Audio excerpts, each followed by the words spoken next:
faut dire que l'élection présidentielle a déménagé. On a vu disparaître le Parti socialiste et les Républicains du deuxième tour de l'élection majeure en France. Et ce n'était pas arrivé depuis 1965. C'était déjà la première fois où les Français ont voté pour l'élection du président de la République. Ce qui montre que la droite traverse une crise dont je crois elle ne se remettra pas. Et la meilleure preuve, c'est qu'ici, notre vice-président au transport à la région, M. Darmanin, et maire de Tourcoing, est devenu ministre de M. Macron, comme M. le maire et comme le Premier ministre qui viennent des Républicains. En d'autres mots, et c'est d'ailleurs un paradoxe extraordinaire.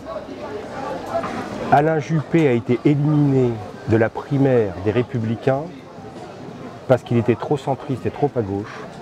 Et c'est le programme d'Alain Juppé qui a été plébiscité par les Français dans la personne de M. Macron. En d'autres mots, on vient de réaliser la fusion du centre droit et du centre gauche qui n'ont qu'un seul univers, celui de la comptabilité et de la finance.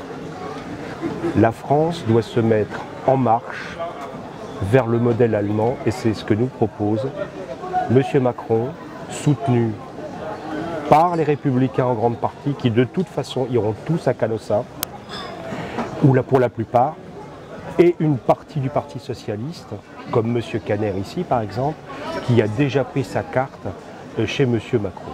On a la fusion du grand parti centriste, du grand parti progressiste, du grand parti qui ne croit plus en la France, qui a considéré que la mondialisation avait gagné et que par conséquent, l'inscription de la France sur le long terme n'avait plus aucun sens. L'exception française ne veut rien dire pour eux.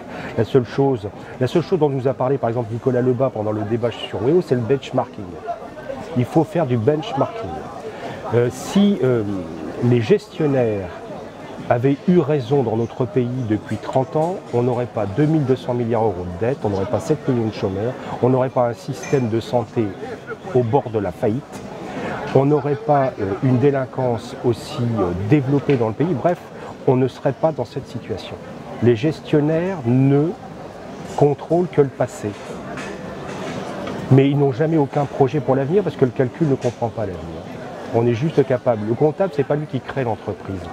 C'est le chef d'entreprise qui crée l'entreprise avec un projet. Et le comptable, lui, il vient faire les comptes pour savoir si ça fonctionne. Si on a réussi à équilibrer les choses. Mais c'est jamais le comptable qui est à l'initiative d'une entreprise.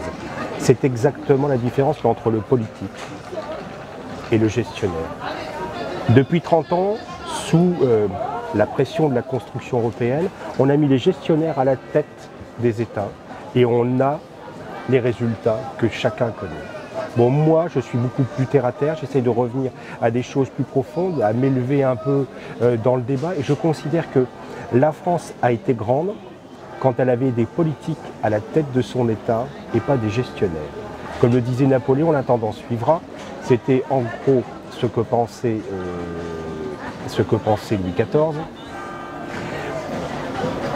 Il faut que le politique redevienne le maître. Le politique aujourd'hui, c'est pas le politique dans sa tour d'ivoire comme on le connaît ici à Lille avec Martine Aubry. Non, non, pas du tout. Je crois qu'aujourd'hui, la politique, c'est de faire mettre au peuple, à la totalité des Français, de se réapproprier la décision politique à travers un système de représentation, un système de participation que Marine appelait tout simplement référendum d'initiative populaire. Ça peut se faire au niveau local, ça peut se faire au niveau national, mais en tout cas ça va redonner à ce pays de la respiration, ça va redonner à ce pays de l'ouverture d'esprit et du sens de la responsabilité. Bon, ne perdez pas votre temps à voter pour quelqu'un qui de toute façon fera la politique de M. Macron. Allez directement à l'essentiel. Aujourd'hui, vous allez avoir besoin de défenseurs parce que la casse sociale et la casse fiscale va être intense. Et si vous laissez tous les pouvoirs à ces gens-là, vous risquez d'avoir des lendemains très difficiles.